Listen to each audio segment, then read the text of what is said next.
surau Al-A'la yang semoga dirahmati dan dimuliakan oleh Allah Subhanahu wa taala. Alhamdulillah, saya ucap syukur kepada Allah Subhanahu wa taala atas segala nikmat dan karunia yang Allah berikan kepada kita. Dan saya berterima kasih kepada pengurus surau Al-A'la ini yang memberikan kesempatan kepada kami untuk bisa berbicara, menyampaikan tausiah, menyampaikan nasihat dan pengajian. Semoga Allah Subhanahu wa taala senantiasa memberikan keberkahan kepada kita, dan semoga Allah Subhanahu wa taala menjadikan kegiatan kita di malam hari ini bernilai pahala di sisi Allah Subhanahu wa taala. Amin. Amin ya rabbal alamin. Salawat dan salam tak lupa tercurah selalu kehadiran junjungan kita Rasulullah Muhammad sallallahu alaihi wasallam, kepada keluarga beliau, para sahabatnya, dan mereka yang senantiasa meniti jalannya sampai hari kiamat kelak. Jamaah salat maghrib yang dimuliakan oleh Allah Subhanahu wa taala,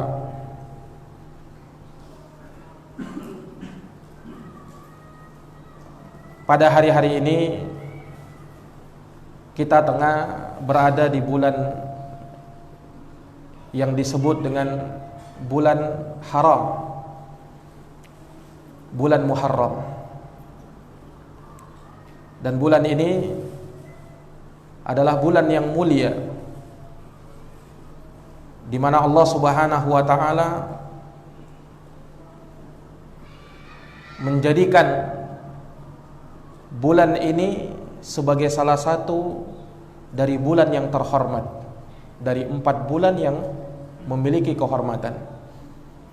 Dan ini sebagaimana yang Allah Subhanahu wa taala firmankan di dalam Al-Qur'an. Allah Subhanahu wa taala menyatakan, "Inna iddatash syuhuri 'indallah 12 syahran fi kitabillah. Yauma khalaqas samawati wal ard minha arba'atun hurum. Dalikad dinul qayyim fala tadhlimu fihinna anfusakum." Sesungguhnya jumlah bilangan bulan di sisi Allah ada 12 bulan di dalam kitabullah. Pada hari Allah menciptakan langit dan bumi, dan darinya ada 4 bulan haram. Itulah agama yang lurus. Maka jangan kalian mendolimi diri-diri kalian pada 4 bulan tersebut. Apa 4 bulan yang dimaksud? Ini dijelaskan di dalam hadis seperti yang diriwayatkan oleh Imam Al-Bukhari dan Imam Muslim di dalam kitab sahih keduanya, di mana Rasulullah sallallahu alaihi wasallam bersabda, "Inna zamana qad istadara ka hayatihi yauma khalaqas samawati wal ard. As-sanatu 12 syahran." Kata Nabi, sesungguhnya zaman telah berputar seperti bentuknya sedia kala pada hari Allah menciptakan langit dan bumi. 1 tahun itu ada 12 bulan. Minha arba'atun hurum. Darinya ada 4 bulan haram. Nabi sebutkan salasatun mutawaliyat, 3 bulan berturut-turut, Dzulqa'dah, Dzulhijjah, Muharram. Wa syahru Rajabun Mudhar. Dan yang keempat adalah bulan Rajab Mudhar, alladzi baina Jumada wa Sya'ban, yang terletak antara bulan Jumadil Akhir dan bulan Sya'ban. Itulah bulan Rajab. Maka para jamaah sekalian yang dirahmati oleh Allah, berdasarkan hadits ini, bulan Muharram adalah salah satu bulan yang terhormat. Makanya disebut Muharram, Pak. Allah Subhanahu wa taala menciptakan hari, bulan dan tahun. Tentunya di sana terdapat hikmah dan pelajaran. yang tentu saja hendaknya kita ambil ibrah. Yuqallibullahu al-laila wan nahar inna fi dzalika laayatin liulil albab. Allah yang membolak-balikkan siang dan malam. Sesungguhnya pada yang demikian itu terdapat tanda-tanda kebesaran Allah, pelajaran bagi orang-orang yang berakal. Nah, para jamaah sekalian yang dirahmati oleh Allah Subhanahu wa taala, di bulan yang agung ini Allah Subhanahu wa taala melipat gandakan amal kebaikan. Oleh karenanya orang-orang yang beriman, yang mereka haus dengan pahala Allah Subhanahu wa taala dan merindukan surganya, tentunya tidak akan menyia-nyiakan musim-musim kebaikan seperti itu. Dia bulan haram, bulan yang terhormat. Amal kebaikan yang dilakukan pada bulan ini, Allah Subhanahu wa taala akan lipat gandakan pahalanya. Itu amal kebaikan secara umum. Dan ternyata Allah Subhanahu wa taala juga menyiapkan ada amalan khusus yang kita bisa lakukan di bulan Muharram ini, yang tentunya keutamaannya sangat besar di sisi Allah Subhanahu wa taala. Maka untuk mengetahui hal tersebut, maka kita mencoba untuk menggali keutamaan amalan yang terdapat di bulan Muharram ini. Karena tentu saja yang namanya amalan itu nanti bernilai pahala di sisi Allah kalau kita melakukannya ikhlas karena Allah, dan yang kedua sesuai dengan apa yang dicontohkan oleh Rasulullah sallallahu alaihi wasallam. Makanya Allah berfirman, "Wa ma umiru illa liya'budullaha mukhlishina lahuddin." Tidaklah mereka diperintah, manusia ini Allah tidak perintah illa kecuali liya'budullaha, untuk mereka beribadah kepada Allah mukhlishina lahuddin, dengan mengikhlaskan ketaatan hanya kepada Allah Subhanahu wa taala. Menunjukkan harusnya ada keikhlasan. Tanpa ikhlas maka tidak bernilai itu amalan. Makanya syarat diterimanya amalan harus ikhlas. Kemudian yang kedua, tidak cukup ikhlas, harus ada yang kedua, yakni amalan yang dia lakukan hendaknya sesuai dengan apa yang diajarkan dan dicontohkan oleh Rasulullah sallallahu alaihi wasallam. Karena yang namanya ibadah itu adalah syariat. Nanti dikatakan ibadah kalau disyariatkan oleh Allah, dan syariat Allah Subhanahu wa taala tidak datang kecuali dengan jalur Al-Qur'an dan sunnah Nabi sallallahu alaihi wasallam. Makanya ibadah itu Rasulullah sallallahu alaihi wasallam ajarkan, berikan batasan-batasan terhadapnya. Kenapa? Karena memang Allah yang mensyariatkannya dan Rasulullah sallallahu alaihi wasallam yang menetapkannya. Makanya Rasulullah menyebutkan dalam hadis riwayat Muslim, "Man 'amila 'amalan laisa 'alaihi amruna fahuwa raddun." Siapa yang beramal suatu amalan tidak sesuai dengan petunjuk kami, tidak sesuai dengan apa yang dicontohkan, maka amalannya sia-sia, amalannya tertolak. Hadis riwayat Muslim. Maka atas dasar inilah penting kiranya kita mengetahui apa amalan dan hukum-hukum amalan yang terdapat di bulan yang agung ini, yaitu bulan Muharram. Jamaah sekalian yang dirahmati oleh Allah Subhanahu wa taala, di dalam hadis yang diriwayatkan oleh Imam Muslim, Rasulullah sallallahu alaihi wasallam bersabda, "Afdhalus siyami ba'da Ramadan syahrullahil Muharram, wa afdhalus salati ba'dal fariḍah salatul lail." Kata Nabi, seutama-utama puasa setelah puasa Ramadan adalah puasa di bulan Allah, bulan Muharram, bulan yang kita sekarang berada padanya sekarang ini. Seutama-utama puasa, kata Nabi, setelah puasa Ramadan, tentunya puasa Ramadan, puasa yang paling utama. Dan telah kita tahu bagaimana ganjaran dan pahala puasa di bulan Ramadan. Dan setelahnya, kata Nabi, yang paling utama setelah itu adalah puasa di bulan Allah, yaitu bulan Muharram. Dan seutama-utama solat setelah solat 5 waktu adalah solat Qiyamul Lail, solat yang ditegakkan di malam hari. Ini nas dari Nabi SAW yang menyebutkan salah satu amalan yang disunnahkan dilakukan di bulan Muharram ini, yaitu berpuasa di bulan Muharram. Iya. Dan Nabi menyebutkan ini adalah puasa yang paling utama setelah puasa di bulan Ramadan. Dan hadits ini Nabi SAW sebutkan dalam konteks umum. Dalam konteks umum. Artinya selama kita di bulan Muharram disunnahkan kita berpuasa. Berdasarkan hadits ini. Iya kan? Nabi tidak menyebutkan harinya. Nabi tidak menyebutkan tanggalnya. Umum Rasul sebutkan puasa yang paling utama setelah Ramadan adalah puasa di bulan Muharram. Jamaah sekalian yang dirahmati oleh Allah.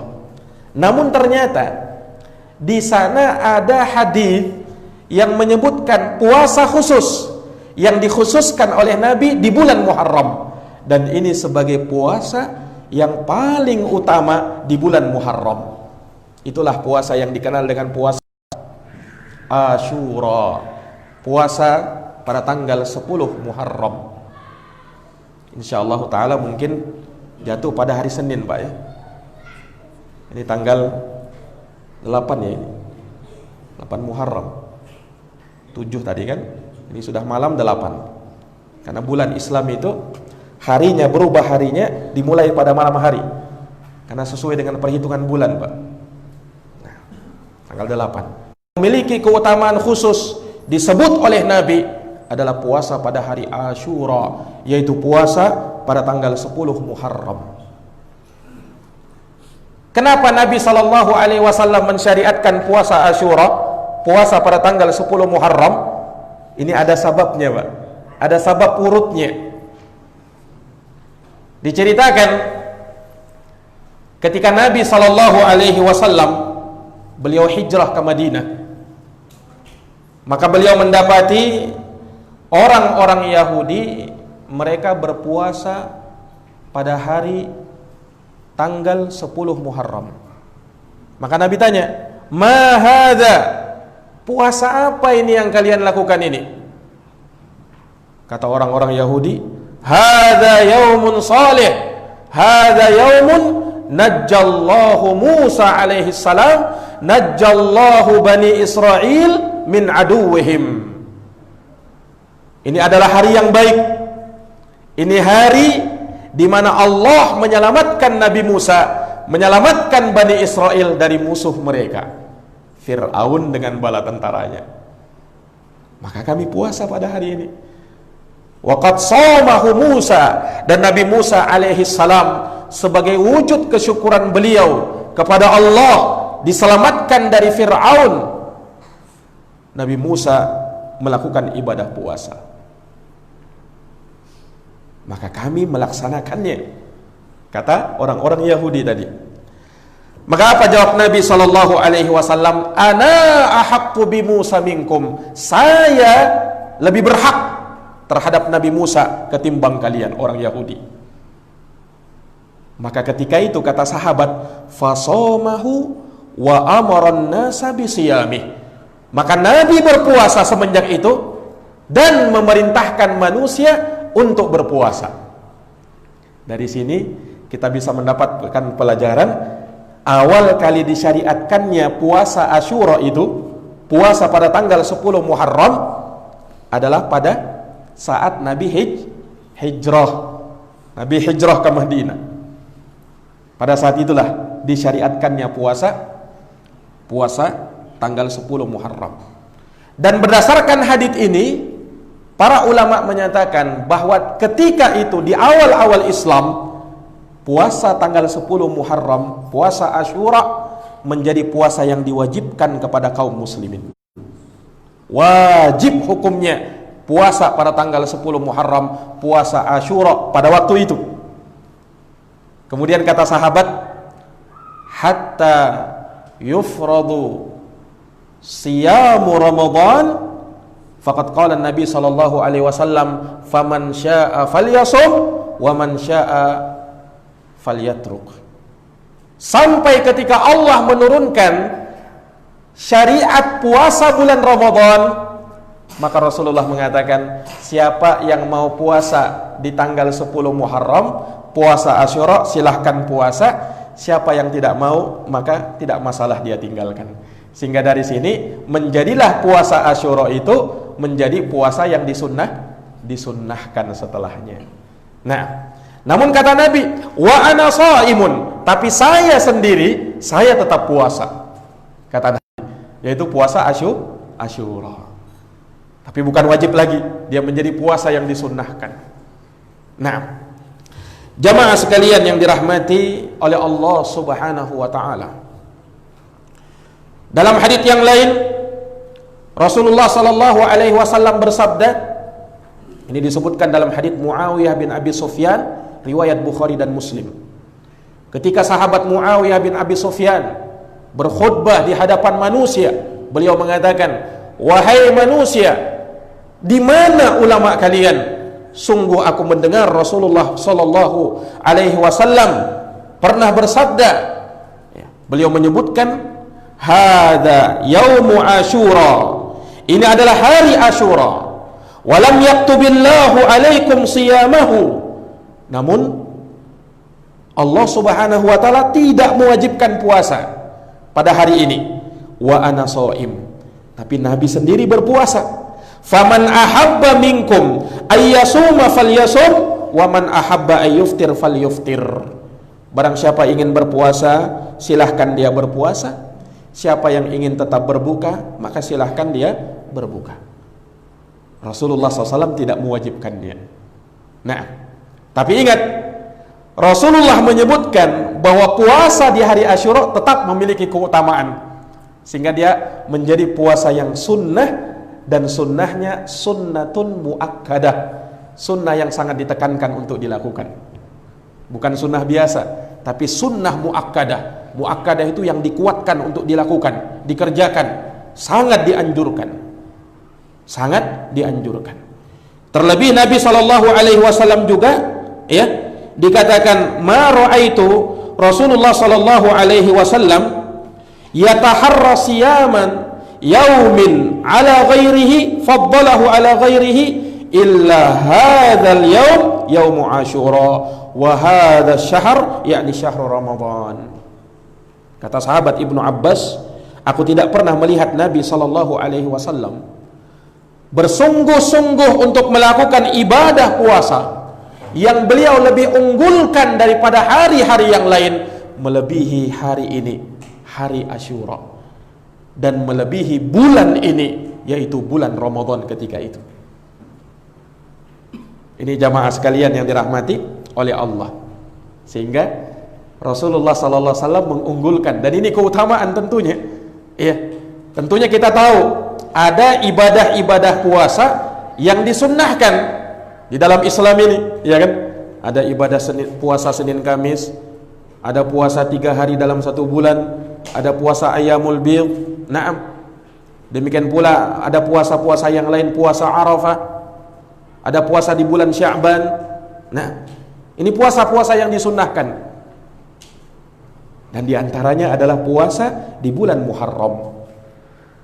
Dalam hadis Abu Qatadah, Nabi ditanya, su'ila an saumi yaumi Arafah.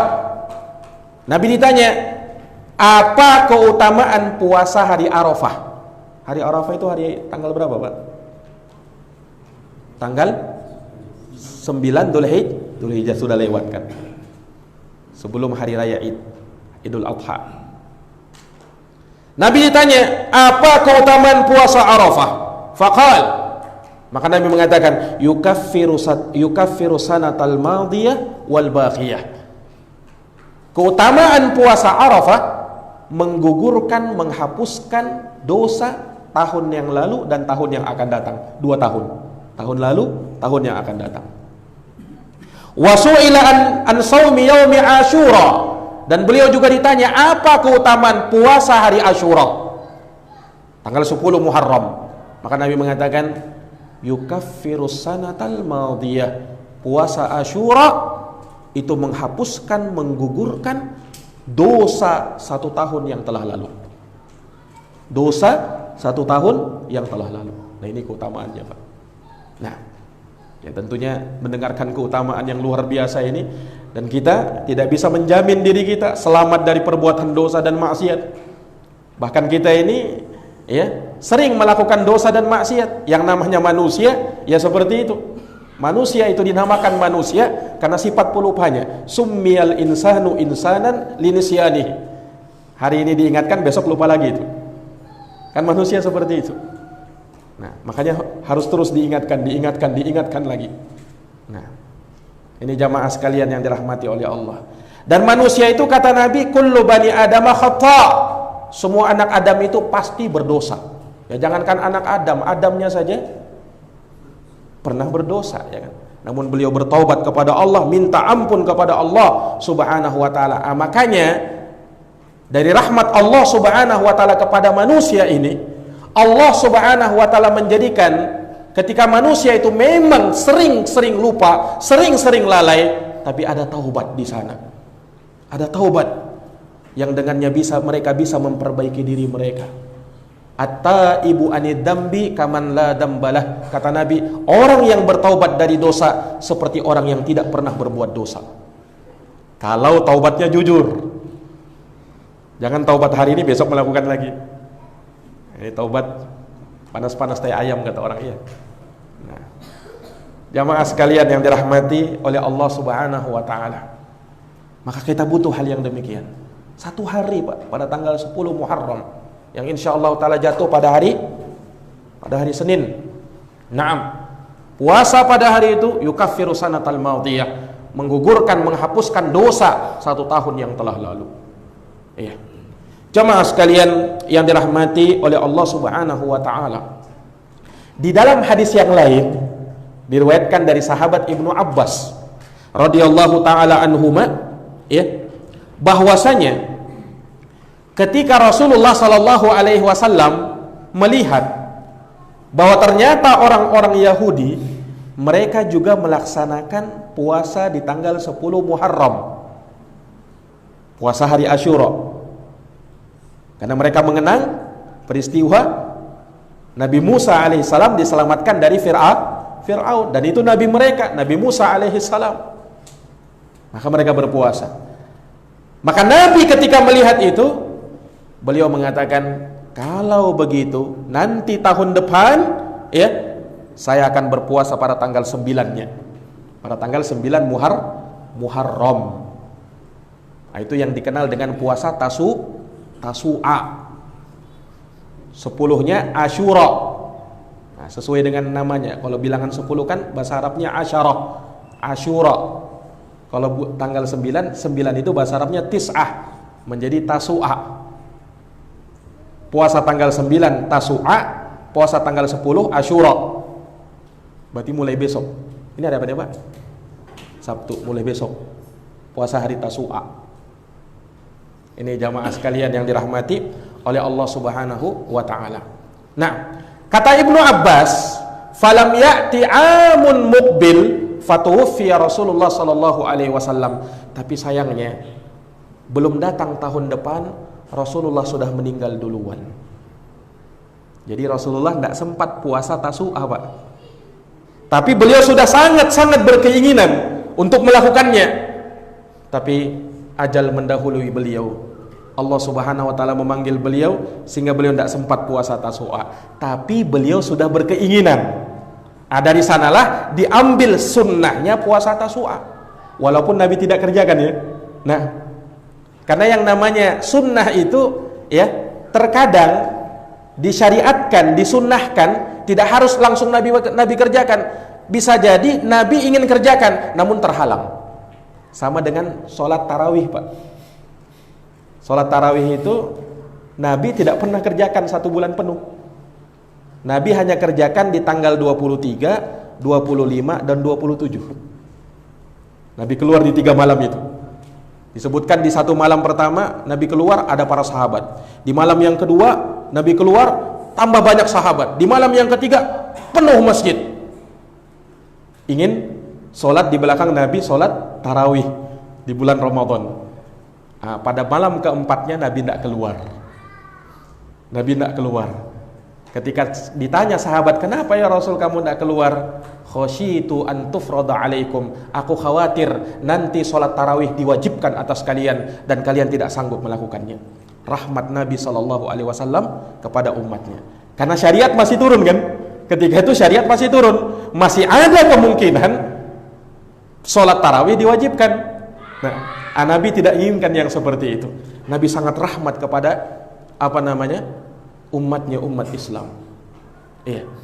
Nabi tidak kerjakan sholat tarawih sebulan penuh. Akan tetapi para ulama mengatakan disunnahkan untuk kita mengerjakan sholat tarawih sebulan penuh. Kenapa? Nabi tidak kerjakan, Nabi tinggalkan karena khawatir jangan sampai diwajibkan.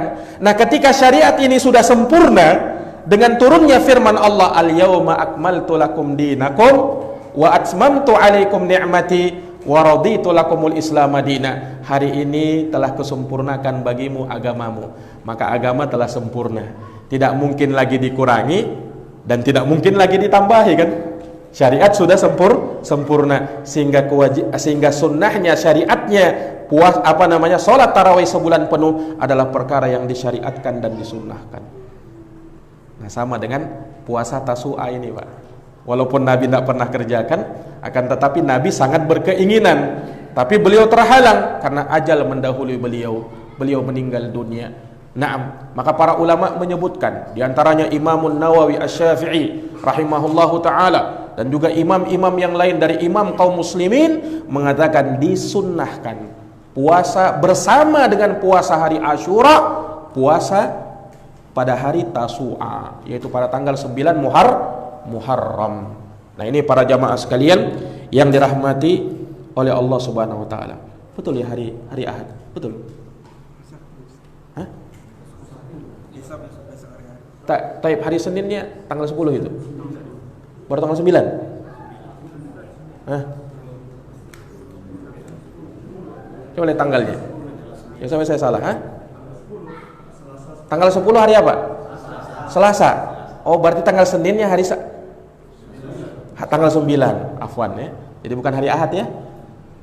Hari Seninnya tanggal 9. Hari Selasanya baru tanggal 10. Nah, ini jamaah sekalian. Baik. Jamaah sekalian yang dirahmati oleh Allah Subhanahu wa taala. Nah, maka ini dari apa yang disebutkan oleh Rasulullah sallallahu alaihi wasallam tentang puasa di hari Asyura pada tanggal 10 Muharram dan puasa Tasu'a pada tanggal 9 Muharram. Nah, para ulama menyebutkan hukum-hukum yang lain dari puasa pada hari Asyura ini. Iya. Ada sebuah hadis yang diriwayatkan dari sahabat Salamah ibnul Aqwa radhiyallahu taala anhu yang diriwayatkan oleh Imam Al-Bukhari dan Imam Muslim. Ini terkait dengan orang yang datang kepadanya berita ini puasa hari Asyura, akan tetapi terlambat. Dia sudah makan duluan, sudah masuk waktu siang misalnya. Baru dia tahu, ini tanggal 10 Muharram. Apa yang harus dilakukan? Nah, jamaah sekalian yang dirahmati oleh Allah Subhanahu wa taala, ini disebutkan oleh Rasulullah sallallahu alaihi wasallam di dalam hadits Salamah ibnul Aqwa radhiyallahu anhu. Ketika awal disyariatkannya puasa Asyura, amara Nabi sallallahu alaihi wasallam rajulan min aslama an addin fin nasi anna man akala falyasum baqiyata yaumih wa man lam yakun akal falyasum fa innal yawma yawma Asyura. Fa innal yawma yawmu Asyura. Nah, Kata beliau, kata Salamah ibnul Aqwa, Nabi SAW memerintahkan kepada seorang laki-laki dari Aslam untuk mengumumkan kepada manusia, ini sekarang hari Asyura ini sekarang tanggal 10 Muharram, puasa kalian. Nah, siapa yang telah makan duluan, terlanjur makan, maka kata Nabi, silahkan dia tahan, ya, sisa harinya dia puasa. Semenjak itu dia sempurnakan sampai maghrib. Nah, tapi siapa yang belum makan, maka sekarang dia berpuasa. Jangan dia makan sampai dia sempurnakan sampai di waktu maghrib, dan tidak ada qadha bagi dirinya. Nah, maka dari sini jamaah sekalian menunjukkan bahwa orang yang terlambat kepadanya datang berita, atau orang yang tidak tahu bahwasanya ini adalah hari Asyura yang disunnahkan kita berpuasa, tapi dia sudah terlanjur makan, maka Nabi SAW mensyariatkan tahan puasa semenjak itu, sempurnakan sampai terbenamnya matahari, dan tidak ada qadha bagimu, tidak wajib untuk diqadha, karena harinya sudah lewat kan. Nah, dan insyaallah taala dia pun akan mendapatkan keutamaan puasa pada hari Asyura. Nah, disamakan keadaannya seperti hukum orang yang lupa. Kata Nabi kan, man akala wa syariba wa huwa shaimun falyutimma saumahu fa innama at'amahu Allahu wa saqah. Barang siapa yang makan dan minum karena lupa padahal dia puasa, kata Nabi, puasanya tidak batal, silahkan sempurnakan. Kenapa? Yang kamu makan, yang kamu minum tadi karena lupa, itu sedekah dari Allah. Allah yang memberikan kamu makan, Allah yang memberikan kamu minum. Yang namanya orang lupa kan tidak diberikan beban syariat, ya. Dalam hadits yang lain Nabi katakan apa? Innallaha tajawaza li al-khata' wan nisyan wa mastukrihu alaihi. Sesungguhnya Allah memaafkan umatku suatu kejadian yang mereka lakukan, ya, karena salah, tidak sengaja, lupa, dipaksa. Itu tidak ada dosa bagi mereka. Namanya lupa, ya kan. Nah, ini jamaah sekalian yang dirahmati oleh Allah Subhanahu wa taala. Taib. Para ulama juga menyebutkan, ya, asalnya memang kita disunahkan puasa pada tanggal 9 dan pada tanggal 10. Tanggal 9 dan tanggal 10 Muharram. Nah, akan tetapi kata para ulama, yang memang ditekankan itu adalah tanggal 10-nya. Adapun tanggal 9, kenapa kita berpuasa pada waktu itu? Limukhalafatil Yahud, dalam rangka untuk menyelisihi orang-orang Yahudi. Karena memang Islam itu datang dalam rangka untuk menyelisihi syariat-syariat, ya, sebelum kita. Nah, Nabi tidak suka, Nabi tidak senang. Makanya ketika dahulu, ya, syariat menghadap kiblat, dulunya kan Pak bukan di Ka'bah, dulunya itu kita menghadap ke Baitul Maqdis di awal-awal Islam. Di awal-awal Islam itu kiblatnya umat Islam ke Baitul Maqdis, sama dengan kiblatnya orang Yahudi. Nabi tidak suka, mirip dengan orang Yahudi, sampai orang Yahudi ketika itu berbangga, oh lihat Muhammad, dia ikut-ikutan sama kita menghadap Baitul Maqdis, dia juga menghadap ke Baitul Maqdis. Maka Nabi memohon kepada Allah Subhanahu wa taala. Kita bisa baca dalam surat Al-Baqarah bagaimana Nabi memohon supaya kiblat dipindahkan. Allah ijabahi doanya Nabi, dipindahkan ke arah Ka'bah sebagai kiblat kaum muslimin sampai pada hari ini dan sampai hari kiamat. Ini jamaah sekalian yang dirahmati oleh Allah. Makanya Nabi tidak suka mirip dengan orang-orang kafir. Nah, makanya Rasul juga mengancam, man tasyabbaha biqaumin fahuwa minhum. Siapa yang menyerupai suatu kaum, maka dia mirip dengan kaum tersebut. Dalam riwayat yang lain, ini juga bentuk penyelisihan. Khaliful musyrikin, selisihi orang-orang musyrikin. Waffirul liha wahfus syawarib. Bagaimana caranya? Cukurlah kumis-kumis kalian, biarkan jenggot kalian tumbuh. Kata Nabi SAW. Kenapa? Dahulu orang-orang musyrik dahulu mereka pelihara kumis, jenggotnya dicukur. Nabi datang menyelisih itu. Jangan sama dengan mereka. Cukur kumis kalian, biarkan jenggot kalian tumbuh. Nah, bukan ciri-ciri teroris, Pak, ya.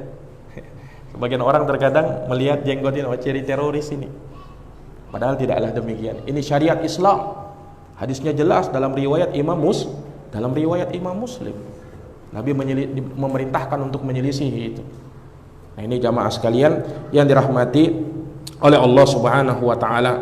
Maka ini apa yang kita dapatkan di bulan Muharram ya, dan sekali lagi bulan ini adalah bulan yang agung ya, bulan yang secara umum amal soleh, amal ibadah yang kita lakukan, na'am, itu dilipat gandakan pahalanya di sisi Allah Subhanahu wa taala. Yang kita bermohon kepada Allah, semoga Allah Subhanahu wa taala memberikan kekuatan kepada kita untuk senang dan senantiasa melakukan amal-amal ketaatan, tentunya dalam rangka untuk kita bertakarrub kepada Allah, mendekatkan diri kepada Allah Subhanahu wa taala, dan kita bisa meraih pahala yang sebesar-besarnya di sisi Allah. Semoga Allah memudahkan kita untuk bisa menjalankan ketaatan-ketaatan kepadanya ya, yang dengannya kita mulia dan dimuliakan oleh Allah Subhanahu wa taala. Amin amin ya rabbal alamin. Demikian saja apa yang bisa kami sampaikan pada kesempatan maghrib isya ini. Lebih dan kurangnya mohon dimaafkan. Hadanallahu wa iyyakum ajma'in. Kita akhiri dengan doa kafaratul majlis. Subhanakallahumma wa bihamdika asyhadu an la ilaha illa anta astaghfiruka wa atubu ilaik. Walhamdulillahi rabbil alamin. Wassalamu alaikum warahmatullahi wabarakatuh.